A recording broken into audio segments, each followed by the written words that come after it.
A graça e a paz do Senhor Jesus Cristo, amém, meus irmãos? Glória a Deus, né? Deus está nesse lugar e Ele se faz presente, né? Meu irmão falou ali, no meio dos louvores, Deus habita, né? Como é bom poder adorar a Deus e sentir a tua presença, né? Saber que Ele é bondoso, misericordioso, tem cuidado de nós, né? Eu queria convidar os irmãos nessa manhã, junto comigo, a abrir aqui na carta a Timóteo, 2 Timóteo, 2 Timóteo, capítulo 2, do verso número 1 ao verso número 4 da palavra do Senhor.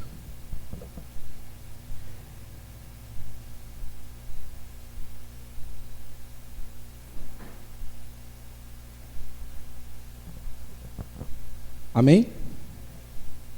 Então diz assim a palavra do Senhor. Tu, pois, meu filho, fortifica-te na graça que está em Cristo Jesus, e o que está de parte da minha, ouviste através de muitas testemunhas. Isso mesmo transmite a homens infiéis, idôneos, para instruir os outros. Participa dos meus sofrimentos como bom soldado de Cristo. Nenhum soldado em serviço se envolve em negócios dessa vida, porque o seu objetivo é satisfazer aquele que o arregimentou. Amém? Somente até aqui. Pai, em nome de Jesus, nessa manhã, eu me coloco diante do Senhor, ó Pai, reconhecendo que sou pequeno, Senhor Deus, que não tenho nada de mim, Pai, mas que nesse momento, que o Senhor cresça nesse lugar, ó Pai, e que tudo que eu venha a falar aqui seja segundo os seus oráculos, ó Deus, segundo a tua palavra, Senhor Deus. E que em tudo que eu possa falar aqui, Senhor, o Senhor seja glorificado do início ao fim, papai. É para a honra e glória do seu nome que eu já te peço e já te agradeço. Amém, Jesus. Meus irmãos, quando o pastor me convidou para trazer essa mensagem, eu fiquei meditando em algumas situações, né? E Deus me trouxe um pouquinho da figura de Paulo.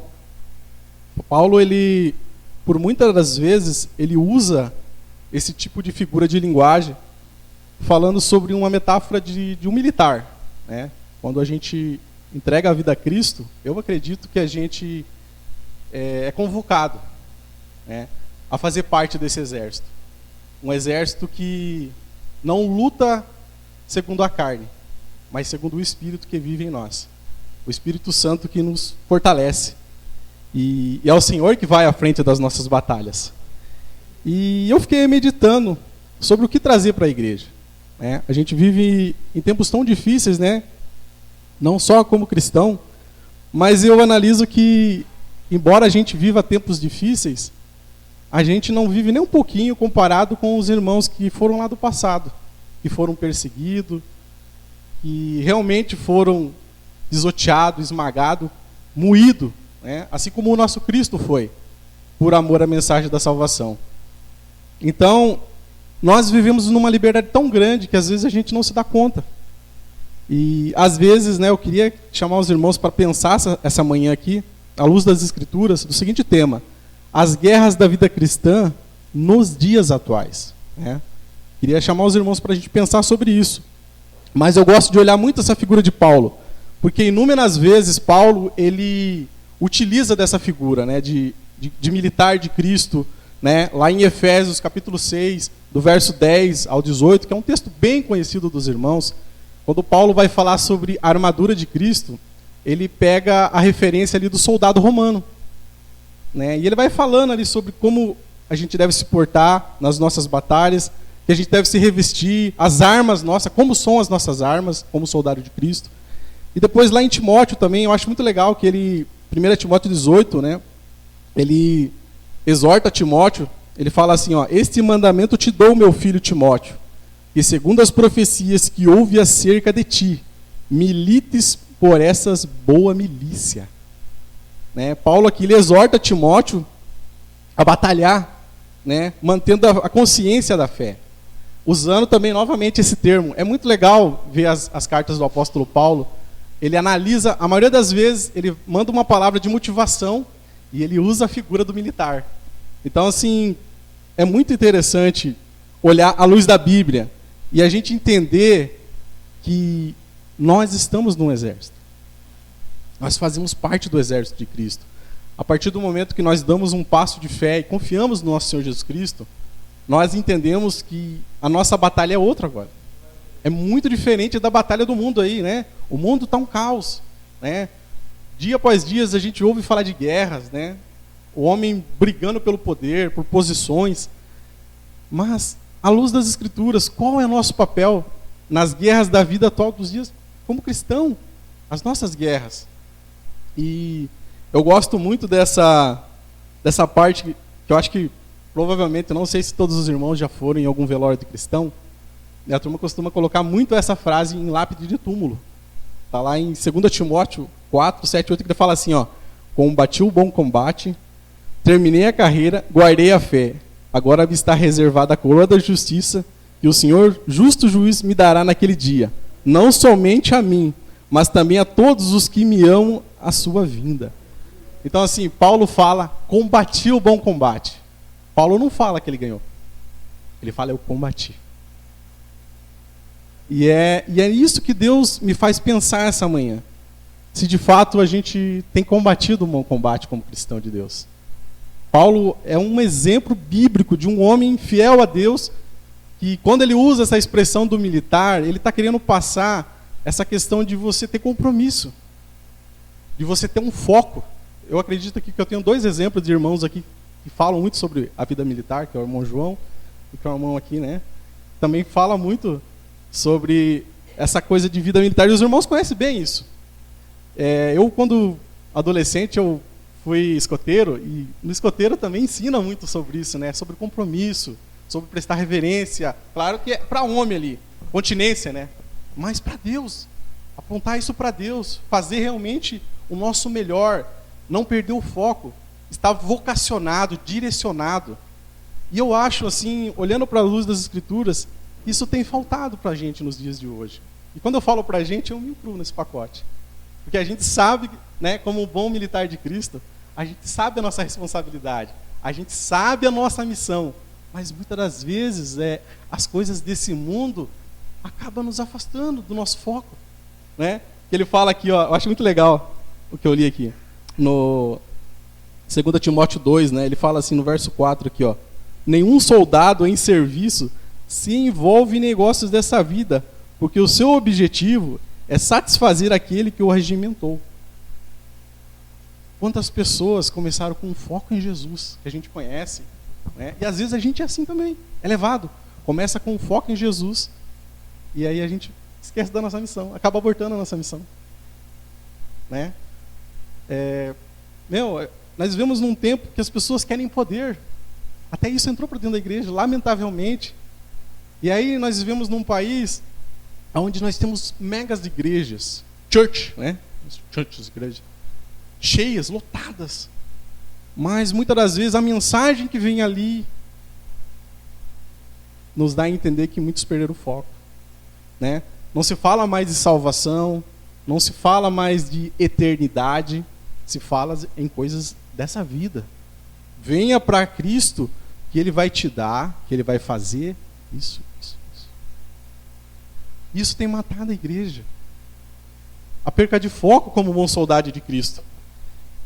Eu gosto muito de pegar essas referências. Eu estava muito meditando na biografia de um teólogo muito conhecido também, que é um grande homem de Deus. Além de Paulo, né? Que Paulo, para a gente, é uma referência de homem de Deus, que falho com todas as suas fraquezas humanas, mas ele entendeu o seu papel até o final da sua vida. Eu gosto muito de pensar na figura de Dietrich Bonhoeffer, um alemão, teólogo alemão, muito conhecido.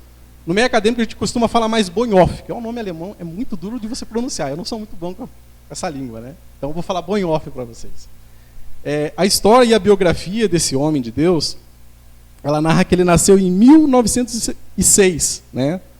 Lá na Blésvia, né? Polônia. Na época, a Polônia ela não havia sido anexada ainda à Alemanha, devido à Segunda Guerra. Depois isso vai acontecer, né?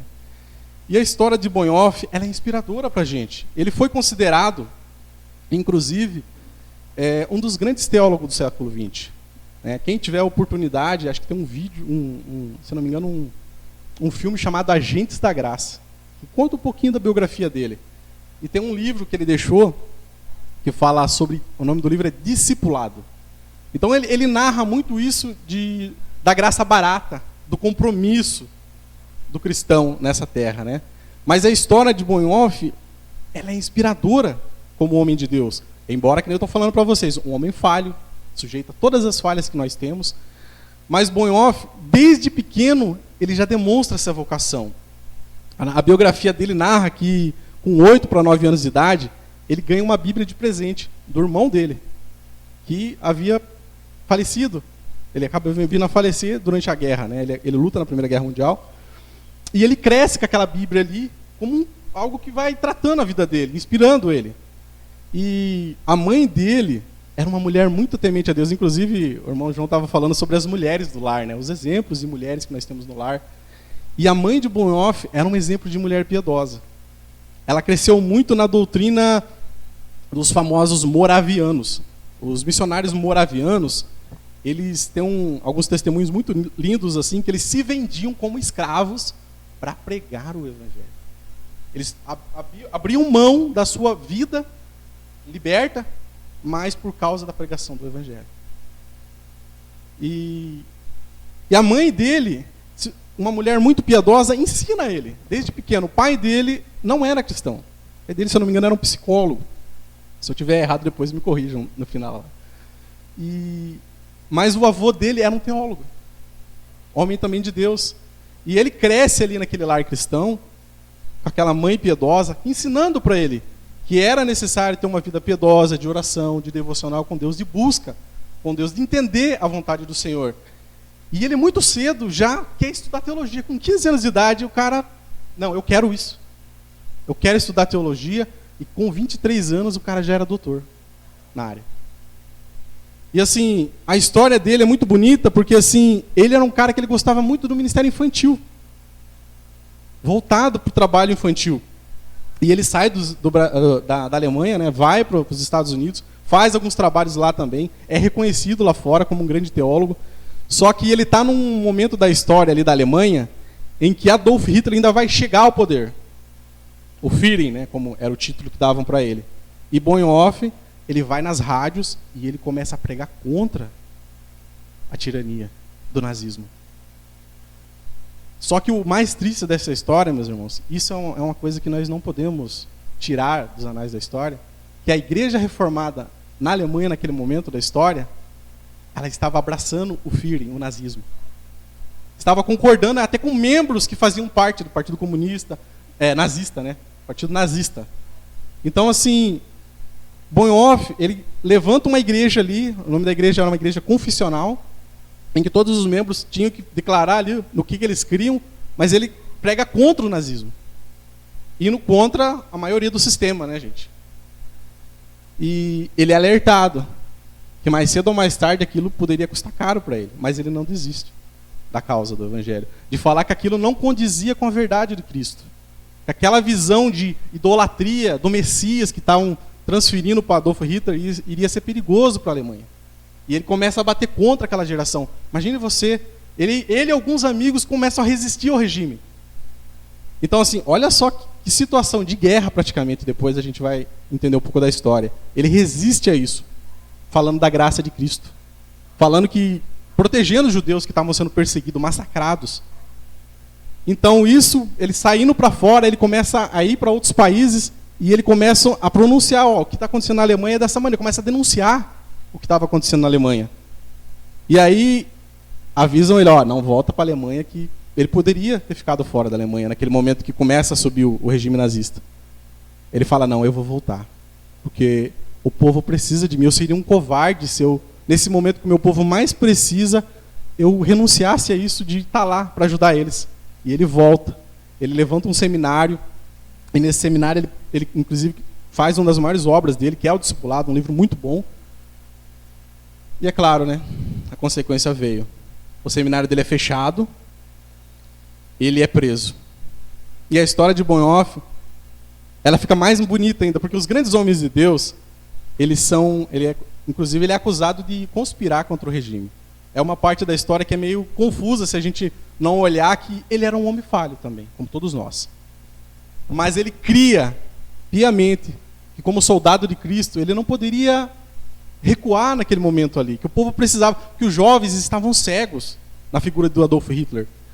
E Bonhoeffer, dentro da prisão, ele faz cultos, ele começa a falar do amor de Cristo, ele faz grandes obras, inclusive alguns escritos muito bons, mas faltando praticamente 2 semanas para acabar a Segunda Guerra ali, ele é enforcado. E ele morre pela causa. Ele é acusado de conspiração e morre. Mas fica um legado para a gente pensar. Eu falei de Paulo para vocês, porque, é claro, Paulo é uma referência para a gente, um homem de Deus. Mas eu estou falando de um homem do século XX, como eu e você também, como Paulo é. De carne e osso. Não é nenhum profeta que a gente vê, né, subir na nuvem. Eu estou falando de homens como eu e você, que entenderam o que é o bom combate de verdade. Não é porque a gente vive num tempo que a gente tem uma liberdade tão grande que a gente não valoriza isso. E às vezes a gente fica aí, eu tenho lutas. O que são as nossas lutas, meus irmãos? Comparado com esses homens. Eles entenderam que eles não poderiam jamais recuar, mesmo que isso lhes custasse a vida. E é dentro dessa temática que eu quero convidar vocês a gente pensar essa manhã, sobre as batalhas da vida cristã. Trazer uma aplicação agora para a gente, para nós. Né? Eu gosto muito de pensar assim que, às vezes a gente fala assim, nossa, mas quantas lutas eu tenho, né? E eu resolvi linkar algumas aqui. Eu creio que algumas a gente tem em comum aqui, eu tenho certeza. Talvez algumas diferentes, talvez algumas maiores, os irmãos têm, até eu tenho. Mas algumas para a gente pensar. E a primeira que eu gosto de pensar é a luta contra a natureza carnal do nosso velho homem.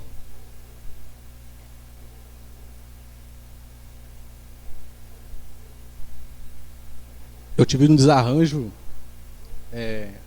digestivo ontem. Minha garganta está meio ruim, então tenho que beber mais água. A nossa luta contra a velha carne, o velho homem, né? Carne nossa. Aquele homem que quer sair para fora, a nossa velha natureza. E Paulo fala lá em Romanos, né?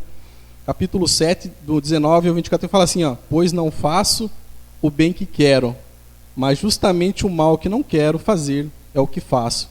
Mas se faço o que não quero, não sou eu quem faz, mas o pecado que vive em mim.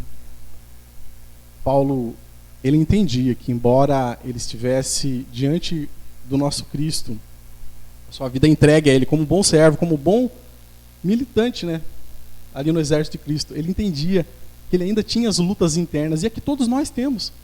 Enquanto nós vivemos por essa terra, nós vamos ter ainda as nossas lutas internas. E dia após dia, o nosso velho homem ele quer sair para fora.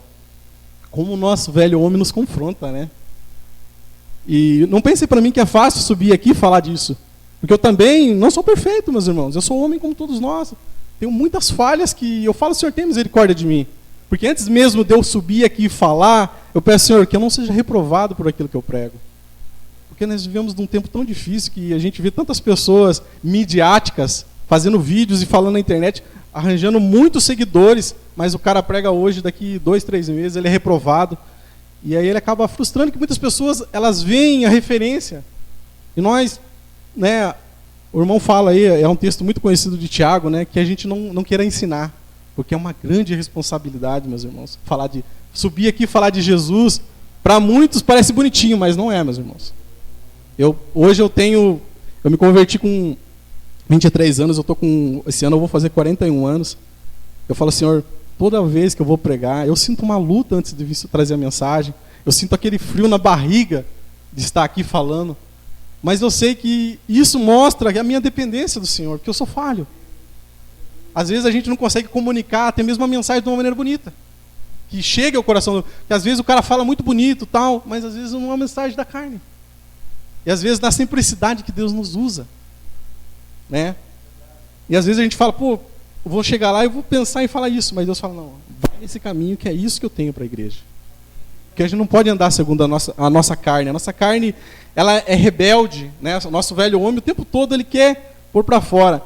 E o nosso velho homem ele é incrédulo, ele é irado, ele é egoísta o tempo todo, ele só quer correr atrás daquilo que satisfaz ele não quer as coisas de Deus. né? O nosso velho homem, ele não quer orar, ele não quer ler a Bíblia, ele quer fazer muitas outras coisas que está aqui no domingo, às vezes, né? Mas eu estava pensando essa semana, sabe? Eu estava conversando com a Denise deu risada ontem, né? Na situação que aconteceu comigo, eu até comentei com as irmãs do Círculo de Oração, a gente estava orando, né? Esses dias eu estava indo para a lotérica acertar umas contas, né? Os boletos, né? Glória a Deus pelos boletos. E no caminho da lotérica, eu passava pela calçada assim, estava pela calçada, e eu não vi que o cara estava saindo da garagem com o carro dele, né? Porque ele saiu muito bruscamente. Acho que ele estava com pressa. E eu dei um pulo, eu só vi que foi Deus ali que me deu a visão assim, eu dei um pulo e saí, porque se ele sair do jeito que ele me pegava, ele me jogava longe, né? E na hora assim, o meu velho homem saiu para fora. Eu fiquei irado, sabe? Falei, meu Deus do céu. Olhei pro cara assim, e a minha vontade, com os olhos acho que eu matava ele. Misericórdia, irmão. Com os olhos eu matava, né? E daí ele falou, tá tudo bem? Eu falei, não, tranquilo, não foi nada. Olha só, Deus coloca as palavras certas na boca da gente. Não foi nada, não foi nada. E daí eu fui caminhando com a cabeça baixa para a lotérica, pensando assim, né? Meu Deus do céu, como eu fiquei irado, né? E aí Deus me trouxe um texto muito legal, assim que eu fiquei pensando, né? Que é a parábola do servo piedoso. Está lá em Mateus 18, do 21 ao 35. É uma passagem muito conhecida, é uma parábola, né? Em que havia um rei, e esse rei ele tinha um seu servo, né? E esse servo ele tinha uma grande dívida com esse rei. E aí o servo pede misericórdia para o rei. E o rei perdoa a dívida desse servo, que era muito grande. Só que o servo, ele tinha um conservo, né? Que também tinha uma dívida com ele. Só que a dívida era pequena, não era muito grande que nem a dele com o rei. E ele cobra o conservo não tem como pagar ele cobra a dívida e manda o cara para a cadeia. Quer dizer, ele não fez a mesma coisa que o rei fez com ele, né? E aí o rei pega e revoga, fala, não, revoga a lei e manda prender ele também. Então assim, claro que a gente consegue ver a figura de Deus no rei. E os servos somos nós, pecadores, que temos uma dívida eterna com ele. Mas o conservo é o nosso próximo, que às vezes, né, a gente não quer perdoar. É muito profundo isso que eu vou falar para vocês. Eu até escrevi aqui, falei, não, tem que escrever, que eu estava pensando sobre isso, sabe? Deus falou isso comigo no caminho, me corrigindo ali, sabe? O Espírito Santo me corrigindo ali, né? Somente quem compreendeu a graça que recebeu pode compartilhar dessa graça com o próximo. Só quando a gente compreende o quão não merecedor nós nunca fomos, né? E Deus nos perdoa, consegue exercer perdão pro próximo. Então, quantas pessoas errar com você, mesmo que não sirva a Jesus, perdoa. Porque a gente nunca foi merecedor de nada, sabe? Então, assim, Deus falou, ó, você é eterno devedor. Quem é você? Quem é você para querer apontar o erro do cara aí? Aí eu fiquei pensando, falei, Deus, glória a Deus, porque até nessas horas o Senhor traz alguma palavra no nosso coração e nos mostra como a gente é falho, né? Como a gente é errante, né? A nossa luta contra o velho homem, né, meus irmãos? Como soldado de Cristo. Essa vai ser até a volta do nosso Senhor Jesus Cristo, tá? Então, não pensem vocês que vai ter dias difíceis. Vai ter dias de batalhas com o seu velho homem que ele vai querer sobressair, mas fala, ó, Senhor, me ajuda. A Bíblia fala, ireis, mas não pequeis. A Bíblia não fala que a gente não vai se irar. Mas o que vem depois da ira, é aí que você tem que cuidar, vigiar, ser prudente como bom soldado de Cristo. Outra coisa que eu analiso muito, assim, isso pega muito comigo, sabe? Com a minha vida, como bom soldado de Cristo, é o termo, a falta de tempo, uma das nossas batalhas hoje. Porque assim, embora hoje a gente tenha tanta tecnologia a nosso favor para ganhar tempo, né? Com trabalhos de faculdade, eu até conversava com ele aqui sobre trabalho de faculdade, né? Como é duro administrar esse tempo, né? De você estudar, separar tempo para você fazer uma resenha de livro, preparar trabalhos, isso e aquilo. E aí quando você vê que está chegando no final do semestre, parece que o tempo já foi, né? E isso vale para o trabalho, né? Às vezes do trabalho é bem diferente, né? Parece que você entra ali, parece que o ponto não vai, né? Eu sempre falo, se o ponto não vai, a gente tem que analisar se a gente está gostando do que a gente está fazendo. Porque quando a gente gosta de algo que a gente faz, a hora voa. Isso inclui até o nosso trabalho, né? Então é difícil, às vezes, administrar o tempo para tudo isso. Mas eu gosto muito desse texto do apóstolo Paulo, está lá em Efésios, capítulo 5, do verso 15 ao 16, que fala assim: vede prudentemente como andais, não como nécios, mas como sábios, remindo o tempo, porquanto os dias são maus. Então, assim, não como nécios, né? Nécio significa tolo, né? Uma tradução, essa palavra no grego é remir, né? Ela vai para o termo exagoroso, né? Que ela tem um significado ali, comprar de volta, resgatar, aproveitar plenamente, né? Mas para a gente trazer uma aplicação mais assim para nós, nossa língua portuguesa, né? Eu diria administrar melhor o nosso tempo, né? A gente administrar melhor o nosso tempo. E como é difícil administrar o tempo, né? Porque a gente tem tantas coisas para tirar o nosso tempo, né? Nós vivemos uma época assim muito boa, entre aspas, né, para a famosa indústria do entretenimento. Como a gente tem entretenimento hoje, né? Antigamente a igreja mais lá atrás, né, quando não faltava um pouco de conhecimento, um pouco do legalismo, a gente vê na história, né? Igrejas falavam assim: você não pode ver TV, você não pode jogar bola, você não pode fazer, colocava um monte de coisa que você não podia, né? E hoje a gente pode ver TV, né? A gente não tem essa coisa de se prender a isso. A gente entende que isso não tem nada a ver com a nossa vida com Deus. Mas às vezes, muitas coisas tomam o tempo nosso. Não é errado, meus irmãos, a gente ter um tempo de lazer. Vou maratonar uma série ali, um documentário na Netflix, um filme bom com a minha esposa, sei lá, tem tantos outros, Disney Plus, Amazon. A gente tem muito futebol, tem tanta coisa de entretenimento. O cinema, tem tantos filmes, né? Não é errado você ter esse tempo de qualidade, você ter esse tempo junto com as pessoas que você ama. Mas o problema maior, eu acho, é quando você não consegue administrar isso. E aí, esse tempo ele se torna maior do que o tempo maior com Deus. O grande perigo, né? A gente tem redes sociais, a gente tem videogames hoje. Games hoje, nossa, o que mais tem, a indústria que mais cresce hoje no Brasil são os games, um exemplo. E eu gosto. Tem hora que eu tenho que estar me policiando. Ele fala: não, opa, aqui é deveres e responsabilidade depois. Senão a gente se perde. A gente perde o nosso foco. E não é errado, meus irmãos, é isso que eu estou falando para vocês. Mas o problema é quando a gente deixa esse tempo, que poderia talvez estar sendo para ler as Escrituras, está sendo para visitar alguém que a gente ama, para levar uma palavra, está para conversar com o nosso cônjuge, né? Hoje, muitos casais hoje não tem diálogo. Um para um lado, outro para o outro com o celular aqui. Não tem diálogo. Isso destrói casamentos, né? A mulher vai falar com o marido: não, amor, eu estou jogando um jogo aqui, a hora que eu terminar essa fase a gente conversa. Eu e a Denise, a gente não tem esse problema, a gente joga junto, né, amor? Mas os irmãos estão entendendo o que eu quero dizer, sabe, meus irmãos? A gente tem que ter um tempo de qualidade com o Senhor, sabe? Remir o nosso tempo com sabedoria, que é uma batalha o tempo nosso, sim. E a Bíblia fala para a gente não andar como tolo, sabe? Não como nécio, administrando, sabe? Não adianta nada eu ter só esse tempo de qualidade aqui na igreja. Eu leio a Bíblia e não, eu tenho que ter isso na minha casa, no meu particular com Deus. Porque como bom soldado, eu não posso perder o meu foco. Paulo fala: eu prossigo para o prêmio da soberana vocação do nosso alvo, que é Cristo Jesus. Ele não perde o foco, ele sabe qual que é a sua missão. O bom soldado é esse. Ele não esquece, qualquer lugar que ele está, ele lembra qual que é a missão dele. Ele sabe que, né, ele fala: a gente não deve perder tempo com as coisas desse mundo, né? Muitas vezes as pessoas começam a militar com coisas desse mundo e esquecem do verdadeiro objetivo da missão nossa, né? Isso vale para tudo, né? A luta contra o tempo.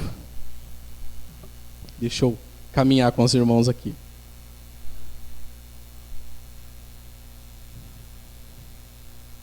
Outra coisa que eu tenho analisado muito, sabe? E a gente começa a pensar mais da vida, acho que depois dos 30, né? A gente, quando é muito novo, a gente não começa a refletir, olhar para trás algumas coisas, né? Algumas atitudes que às vezes a gente tomava meio no calor do momento. E hoje eu começo a olhar muito para trás, sabe? Acho que eu estou ficando velho, acho que eu estou envelhecendo, meus irmãos. Eu quero conversar com vocês também sobre entre as guerras que a gente entra, que a gente não consulta a Deus. Muitas das guerras que às vezes a gente acaba entrando se a gente não vigiar, como bom soldado de Cristo, é a gente não consultar Deus nas nossas batalhas. Isso é muito perigoso, sabe? A gente tem um exemplo aqui, tem vários exemplos na Bíblia, mas eu gosto de pegar esse exemplo de Josué. Josué capítulo 7, do verso 2 ao 5.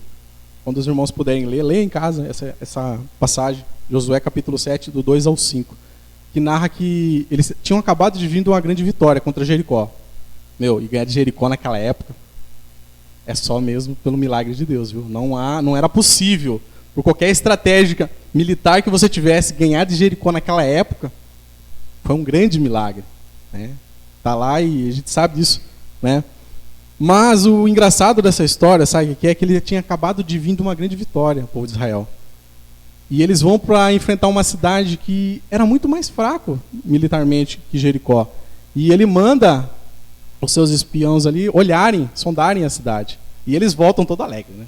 Não, Josué, reduz aí a tropa e vamos com menos pessoas. Aqueles caras lá não vão aguentar, não. Não vão dar nem para o começo. Pode ficar tranquilo.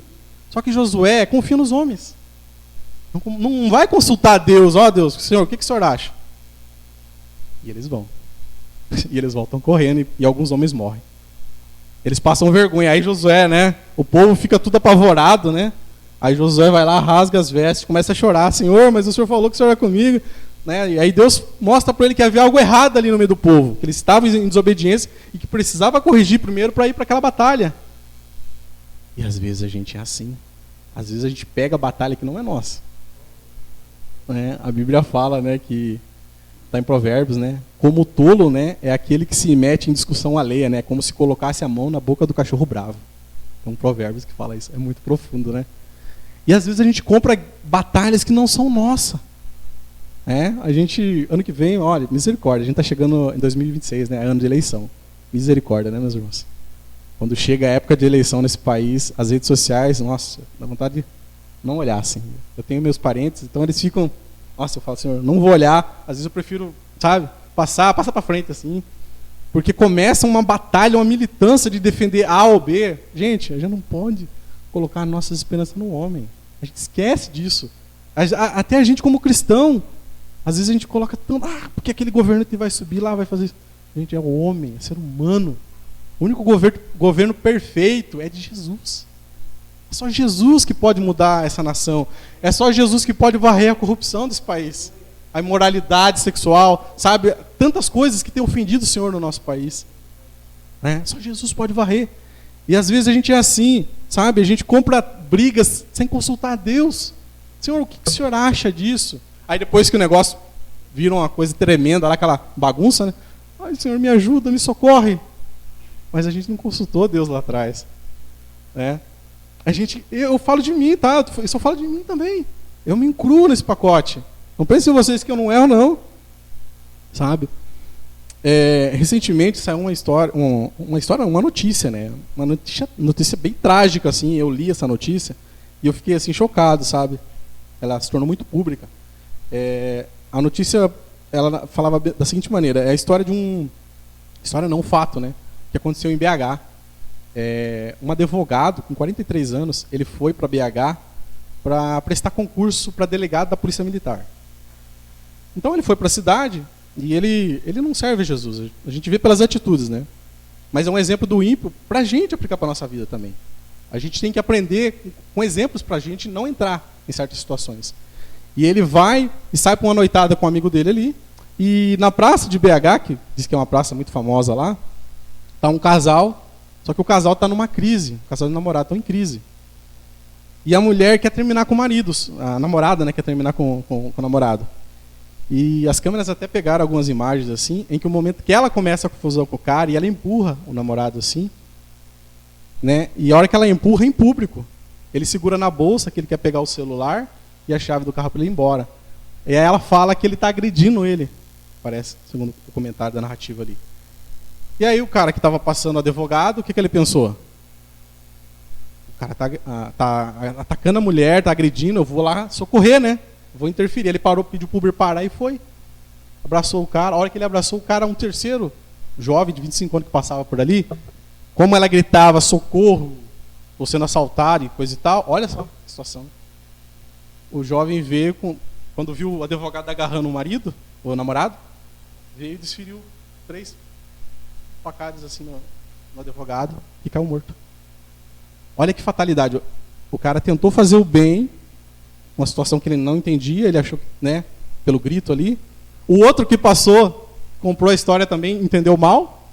E aí a notícia final fala que foi uma fatalidade, né? Aí, moral da história, o homem faleceu.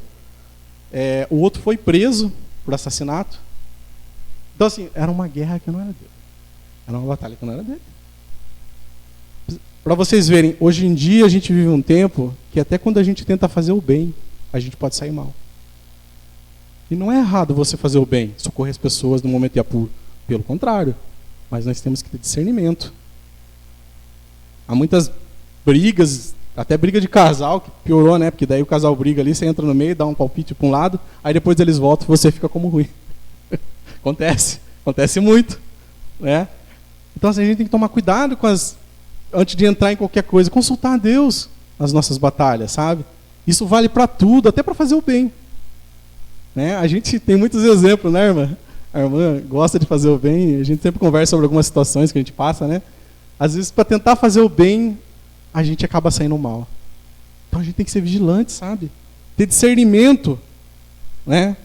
E isso vale para você, que às vezes a pessoa bate no teu portão lá, eu preciso de um dinheiro para comprar arroz e não sei o quê. A gente sabe que muitas das vezes a pessoa pergunta se a pessoa está sozinha, invade a casa e rouba a casa. Vendo se a pessoa às vezes é de idade, se a pessoa vai resistir. Isso acontece. Então a gente tem que prestar atenção. Hoje em dia nós temos que ser prudentes até para fazer o bem. Que tempos difíceis. Que momento difícil a gente vive. Consultar a Deus nas nossas batalhas. Ter discernimento, sabe? Outro, eu acho que isso resume bem o que nós estamos vivendo, sabe? Um dos maiores inimigos, assim, das nossas batalhas como servos de Jesus, sabe? Como soldados de Cristo, eu acredito, assim, que é o cristianismo cultural que nós estamos vivendo no nosso país. O que é o cristianismo cultural, irmão? É alguma coisa de comer, beber? Calma, eu já vou explicar para vocês, tá? Só para a gente entrar no assunto. Eu gosto muito dessa passagem do jovem rico, que está lá em Marcos, capítulo 10, do verso 17 ao 22, que ele fala bem assim, ó. Quando Jesus ia saindo, um homem correu em sua direção, pôs-se de joelhos diante dele e perguntou: Bom mestre, o que farei para herdar a vida eterna? Respondeu-lhe Jesus: Por que você me chamou de bom? Ninguém é bom, a não ser um que é Deus. Você conhece os mandamentos: não matarás, não adulterarás, não furtarás, não darás falsos testemunhos, não enganarás ninguém, honra o teu pai e tua mãe. E ele declarou: Mestre, tudo isso tenho obedecido desde a minha adolescência. Jesus olhou para ele e o amou. Faltou-lhe uma coisa, disse ele: Vá, vende tudo que você possui e dê o dinheiro aos pobres, e você terá um tesouro no céu. Depois venha e me siga. Diante disso, ele ficou abatido e afastou-se triste, porque tinha muitas riquezas. Então, assim, cristianismo cultural. Já vou entrar dentro, mas o jovem rico, ele dá pra gente ter mais ou menos uma noção. Ele era um cara, assim, que ele foi criado na igreja. Vamos dar um exemplo, assim, se fosse pegar para os dias de hoje. Foi criado na igreja. Ele aprendeu que ele tinha que, né, adorar a Deus, honrar os mandamentos, né, ofertar, ser grato. Ele aprendeu tudo, o princípio ali da fé judaica. Vamos dar um exemplo para vocês. Só que faltava uma coisa para ele, nesse texto que a gente olha. Faltava renúncia. Ele não queria renunciar a algo que era muito importante para ele. E o cristianismo cultural, ele entra nessa linha, meus irmãos. Por que eu quero falar do cristianismo cultural no nosso país? Hoje, no nosso país, eu estava fazendo até algumas pesquisas, eu sempre gosto de dar uma olhada. Os últimos censos afirmam que o nosso país, 50% são católicos. Se dizem católicos, né? Tem os praticantes, os não praticantes, mas a maioria se diz católicos, né? Agora nós estamos entrando na era dos crentes não praticantes, né? Misericórdia. Mas é uma realidade. E os evangélicos, ele tem um número de 31%. Aí está uma projeção que até para 2026 vai crescer um pouco mais aí, né? Tanto é que até os políticos, né, estão de olho nesses números, né? Para a gente não se enganar. Eles não estão preocupados com o reino, tá, gente? Eles estão preocupados com outras coisas, né? E olha o que é interessante, falando de cristianismo cultural. Nós, protestantes históricos, né, são 11%. Por que protestantes históricos? Porque o nosso país ele é dividido assim. Embora todos entrem no gomo ali de evangélicos, né, que creem em Jesus Cristo e tal, mas a gente tem uma divisão, e são muitas vertentes, até de teologia, faz uma diferença enorme. Então, um exemplo de protestantes históricos. Eu coloco aí os batistas, né, os presbiterianos, os metodistas e os luteranos. Por quê? Porque são irmãos, são igrejas que vieram oriundas da reforma protestante lá da Europa. Então elas herdaram isso, né? E já o que a gente chama de evangélicos no Brasil, que é uma outra vertente que já veio da disseminação do evangelho nos Estados Unidos, aí já entra outras denominações que a gente coloca aí, um exemplo, o movimento pentecostal, o neopentecostal. Então tem essa divisão, mas são nossos irmãos. Eu não tenho dificuldade com isso. A única minha dificuldade é com os neopentecostais, que aí algumas práticas já não condizem com as escrituras. Eu não tenho dificuldade com isso. Então somos irmãos em Cristo.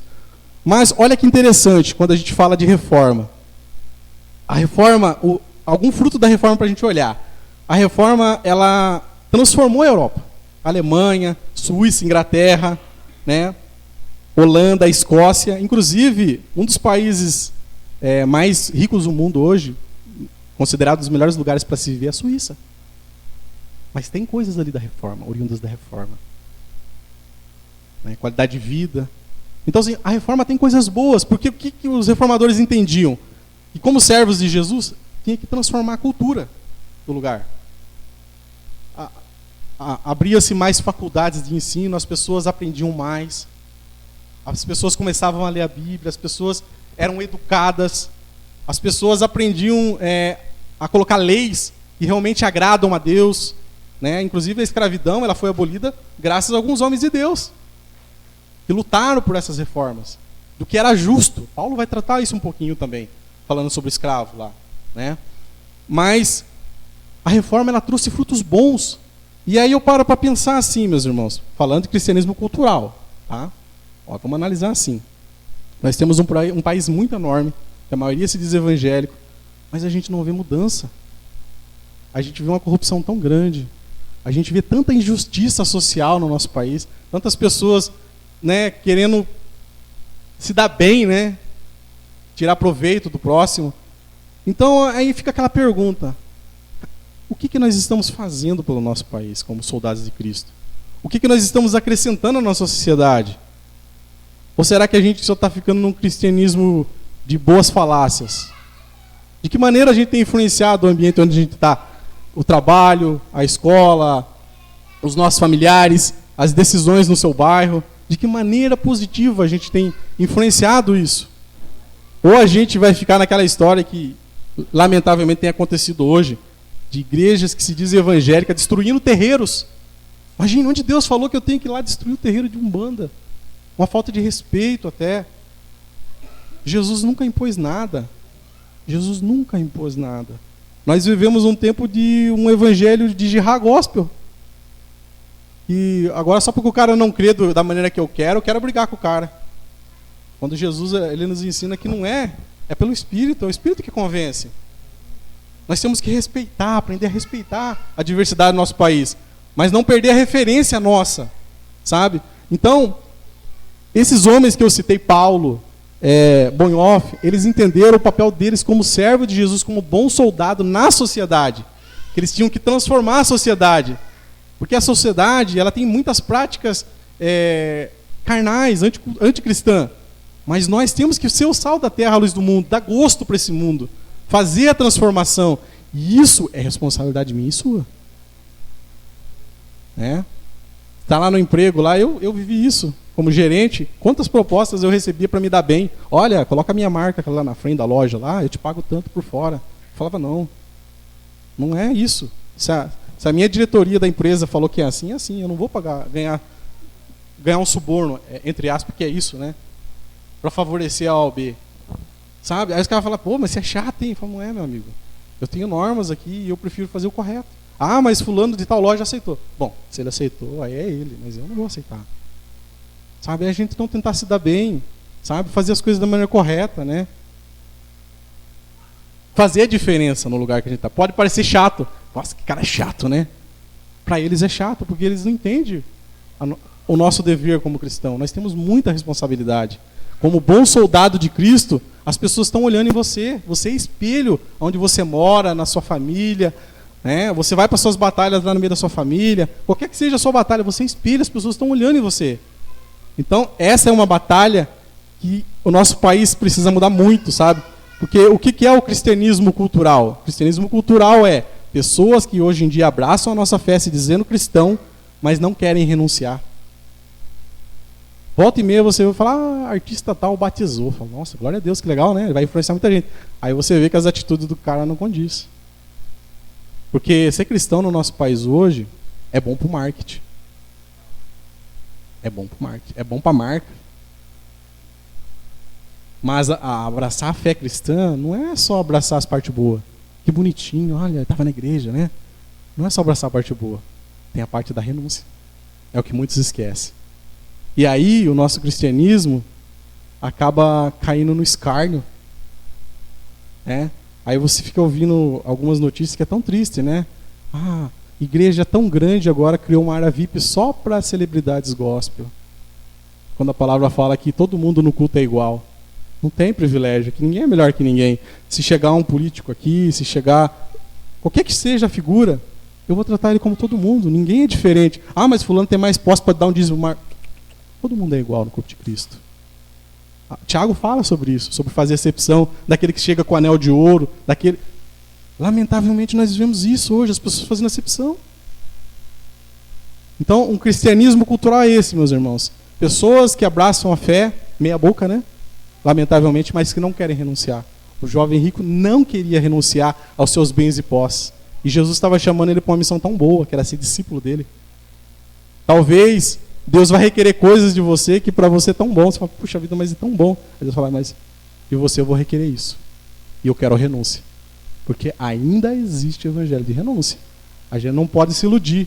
Achar que a prática da vida cristã, os anos, né, ali, Deus não vai exigir renúncia da gente. Vai haver momentos que Deus vai falar, eu vou requerer isso de você. Ah, mas o irmão, não. É você em especial. É um tratar muito pessoal, mas tem que haver renúncia. Não existe vida cristã sem renúncia, meus irmãos. Tolo é a gente achar que abraçar a fé é só um pouquinho, só tem que abraçar um todo. Ou é 100% soldado de Cristo, ou esqueça. Você está vivendo um engano. Glória a Deus, né, meus irmãos? Que Deus nos ajude, né? Já partindo para o final, meus irmãos. Eu deixei essa parte para o final só para a gente concluir, sabe? As batalhas da vida cristã que a gente tem. Comodismo da vida cristã. Eu gosto muito dessa parte lá em Apocalipse. Inclusive o pastor trouxe uma série, né? Das igrejas de Apocalipse, muito boa, né? Está lá em Apocalipse capítulo 3, do 15 ao 16, que fala assim, ó. Conheço as suas obras, que nem és quente nem frio, mas quem dera fosses quente, assim como és morno, não és frio nem quente, vomitar-te-ei da minha boca. É a igreja de Laodiceia, né? Quando a gente estuda um pouquinho sobre essa igreja, a gente vai ver que essa igreja é uma das igrejas mais prósperas, mais assim, olhando para os dias de hoje, você fala, nossa, que igreja bastarda, né? Era tipo uma mega igreja, vamos dar um exemplo, uma igreja muito boa, de grandes posses, pessoas figurões. Então, tipo assim, olhando pela lógica humana, que igreja bem sucedida, né? Mas era uma igreja que tinha perdido o fervor espiritual. E isso desagrada a Deus. Por que o inimigo nosso é o comodismo? Às vezes a pessoa fala assim, eu tenho tantos anos de igreja, que legal, eu nasci na igreja e tal. Glória a Deus que você nasceu na igreja, que você foi criado no caminho da verdade. Mas existe um grande perigo quando a gente acostuma com a prática da vida cristã e isso se torna algo religioso, sabe? Que é o comodismo da gente, com os anos, deixar o nosso coração se esfriar. E isso tem acontecido tão grande nos últimos dias, que é uma promessa que haveria um grande esfriamento, sabe? E pessoas acabam caindo na rotina da igreja, no marasmo, sabe? Eu vou lá domingo, mais um domingo, né? Eu vou lá porque eu tenho que fazer esse ritual no templo, né? Mas aquilo ali não tem transformação na vida da pessoa no dia a dia, sabe? De segunda a sexta, você não vê mudança, você não vê um engajamento. Hoje é tão difícil para os pastores, eu vejo a dificuldade dos líderes hoje de convocar a igreja para um trabalho. Irmãos, vamos fazer um trabalho de oração dia tal. Quero convocar toda a igreja. Eu sei que muitos aqui não conseguem estar presentes, Até mesmo porque, por causa do trabalho. Glória a Deus. Não quero julgar ninguém isso. Mas às vezes a pessoa pode, sabe? Às vezes acontece da pessoa poder e não vir. Não abraçar a causa, não se envolver com a causa. Sabe? As pessoas não honram mais a comunidade que elas servem. O cara às vezes fica de segunda a sexta, porque hoje a internet é muito boa, né? Hoje você quer ouvir um tema, hoje você entra no YouTube lá. Vamos ouvir hoje sobre perdão. Aí vai lá, tá o Hernandes Dias Lopes, que é um grande homem de Deus, tá o Nicodemos, tem tantos teólogos, tanto conhecimento, né? Aí o cara fica a semana inteira comendo só teologia, assim, só os caras, grande pastorzão, né? Aí o pobre do pastor a semana inteira lutando com a obra, né? Aí chega no domingo para prender o cara 30 minutos aqui, olha, é só pela misericórdia, é só pela graça de Deus. Então a gente tem que se envolver mais, tem que haver um fervor, tem que haver uma entrega, sabe, para a causa do reino. Porque você não está batalhando por coisa... Eu garanto para você que se fosse na tua empresa, olha, a partir de agora, se chegar atrasado, é isso, não vai haver aumento. O cara fica bonzinho. O serviço, o cara fica bonzinho. Se transforma, dá água pro vinho. Eu sei porque eu fui gerente. Então, às vezes, eu tinha que chamar o funcionário para dar aquele feedback. Ó, fulano, eu preciso ser melhor nisso. Você está indo bem nisso. Para tentar trazer a pessoa, né? Para se envolver mais com a causa da empresa. Mas imagine para a causa do reino. Né? Acho que hoje eu não vou, não. Aquele pastor vai pregar hoje. Não sei, acho que eu vou ficar em casa hoje. Não se envolve, gente. A gente precisa ter um fervor, sabe? Como bom soldado de Cristo, a gente tem que combater o bom combate, sabe? Eu sei que no meio nosso, isso agora é algo muito que Deus falou no meu coração. Né? Lucas fala bem assim, ó. Lá em Lucas 24:32 fala assim, ó, e disseram, é o caminho de Emaús, tá? É uma passagem bem conhecida. E disseram um para o outro, porventura não ardia o nosso coração quando pelo caminho nos falava, quando nos abria as Escrituras. Então os discípulos ali, Jesus ressuscita, né? E os discípulos estão conversando com ele, né? E eu acho interessante que eles falam assim, parece que ardia o nosso coração quando lia as Escrituras, vamos falar das Escrituras, né? Eu quero deixar uma pergunta para a gente pensar, sabe, meu irmão? É muito pessoal essa pergunta que eu vou fazer para vocês. Quando foi a última vez que você orou no seu secreto e veio uma palavra das Escrituras que ardeu o seu coração? Quando foi a última vez que você orou a Deus do seu secreto e veio uma palavra de Deus que ardeu o seu coração? É um alerta, tá? Isso fala muito como está a nossa vida espiritual. A gente pensar. Porque tem que arder no nosso coração, sabe? As Escrituras têm que arder no nosso coração. Não pode ser simplesmente uma palavra falada, sabe? Tem que arder no nosso coração. Que é sinal que o Espírito está ministrando vocês. Porque a gente conhece que Deus está falando pelo quê? É pelo que o Marcos acha ou não? É pelo quê? Pela palavra. Né? A Bíblia fala que quando a gente fará, que a gente fale segundo os oráculos de Deus. Segundo as Escrituras. Não é segundo o que o Marcos acha ou pensa. Segundo as Escrituras. Isso fala muito como está a sua vida como soldado de Deus. Sabe? Será que a gente, em meio a tantas batalhas como soldado de Cristo, não tem deixado de combater o bom combate? Não tem perdido o foco? Tem uma frase que a pessoa atribui a Bonhoeffer, mas eu não acredito que seja ele, mas eu acho muito interessante, que fala assim, ó, a igreja luta guerras que já terminaram. A igreja luta a guerra que já terminaram. Isso fala muito das batalhas que nós estamos enfrentando. Às vezes nós temos focado em guerras que não são nossas. Quando a verdadeira batalha está sendo travada na nossa frente, às vezes a gente não tem combatido o bom combate. E eu falo isso para mim, tá? Isso aplica para mim. Eu falo, Senhor, como eu tenho sido omisso no bom combate. E Deus me ministrava ao coração, já caminhando para o fim, tá, meus irmãos? Eu vou encerrar, para a gente pensar, tá? Eu queria convidar o irmão, os presbíteros da igreja, se puderem estar aqui à frente. Jackson, a irmã Iraides também, os irmãos que exercem ministério, fazendo um favor. Deus colocava uma coisa muito importante no meu coração, sabe? Quando falar do bom soldado, quando falar das nossas batalhas, porque são muitas. Quem não tem batalha? Só que muitas das vezes, como bom soldado de Cristo, a gente tem se sentido fraco. A gente fala, puxa vida, Senhor, eu estou lutando tanto, mas parece que eu não tenho conseguido combater o bom combate. Parece que eu tenho lutado tanto, mas parece que eu não tenho conseguido realmente ser um soldado fiel a Ti, Pai. Eu tenho me sentido fraco. Eu quero fazer um convite para você que tem se sentido fraco nas lutas do dia a dia. Talvez você tenha travado batalhas e você fala, Senhor, eu preciso que o Senhor me ajude nessas batalhas. Eu preciso que o Senhor vá à frente dessas minhas batalhas. Eu tenho me sentido tão fraco, tão, sabe, apanhando dessas lutas. Eu quero convidar que pela fé, não pelo que o Marcos está falando aqui, porque o Marcos, coitado do Marcos, né? Mas pela fé, eu queria te convidar a dar um passo até aqui à frente. E eu queria pedir para esses irmãos estarem orando, as pessoas que têm se sentido realmente batalhas difíceis, árduas, e fala, Senhor, eu preciso de uma resposta, eu preciso que o Senhor vá à frente das minhas batalhas. Eu queria te desafiar hoje, não pelo que o Marcos está falando, mas a dar um passo de fé, a vir até aqui à frente. Amém, meus irmãos? Amém? Glória a Deus, Deus está nesse lugar. A gente sabe que as nossas lutas são tantas, né, meus irmãos? E às vezes só Deus conhece a gente no secreto, só Deus conhece as nossas lutas. Vamos orar? Amém? Fique na liberdade, tá, meus irmãos? Pai, em nome de Jesus, Senhor, a Tua palavra foi ministrada aqui, Pai, e a gente sabe que a gente quer fazer como um bom soldado, Papai. Realmente honrar, Senhor, tudo aquilo que o Senhor nos chamou para viver para a Tua glória, Papai. E às vezes as lutas querem nos parar, Senhor. As lutas querem nos fazer desanimar, Pai.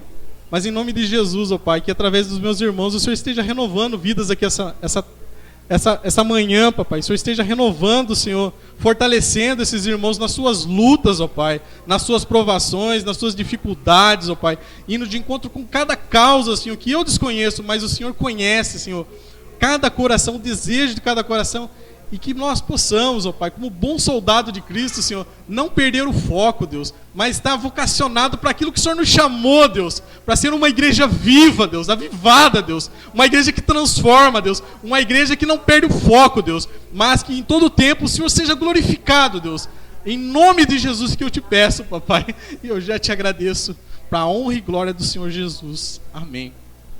Amém.